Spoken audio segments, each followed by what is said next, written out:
建筑师汉堡德互人讲是台湾现代建筑的启蒙者，亲像垦丁青年活动中心、新竹的南园，也有绿岛的真权纪念园区，拢是伊设计。而且有真侪重要古迹，亲像这鹿港灵山寺、邦桥的林家花园，拢是伫伊的主持之下，对1990年代开始修复。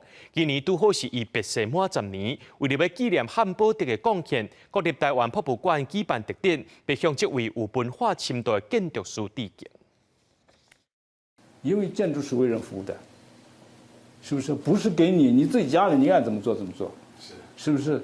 所以你要对文化、对这个社会负责，从思想出发，啊，使这个建筑有深度，使建筑师变成个深刻。 建筑师汉堡德1934年在中国出世，后来因为战乱搬到偏湖，甲一生拢奉献予台湾的建筑设计甲教育发展。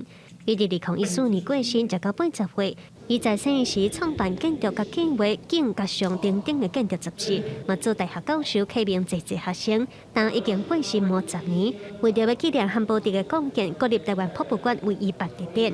汉先生所引起的这些，不管文资保存、建筑教育，或者是建筑的观念上面呢，都影响了非常多的人。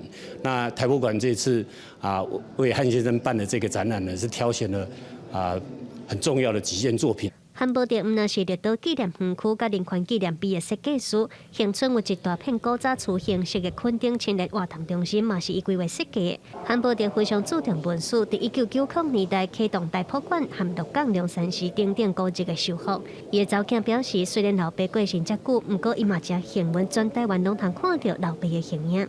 他真的是尽量的活的，看所有台湾的每一个角落。So 我是对这一点，我觉得我很幸运，我到哪里都可以看到他的影子。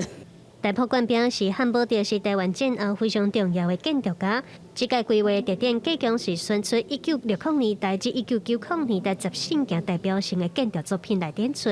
毋但模型嘛有设计师工图手稿等等，希望让愈侪人了解汉堡德对台湾建筑文化的贡献。记者卢尚如、王庆忠台北报道。